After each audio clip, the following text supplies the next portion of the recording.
நேசிக்கிறவர்கள் எவர்களோ அவர்களை கடிந்து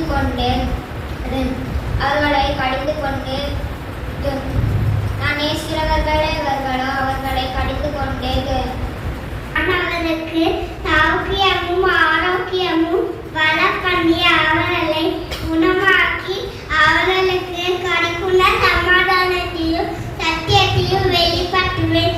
எரேமியா 33.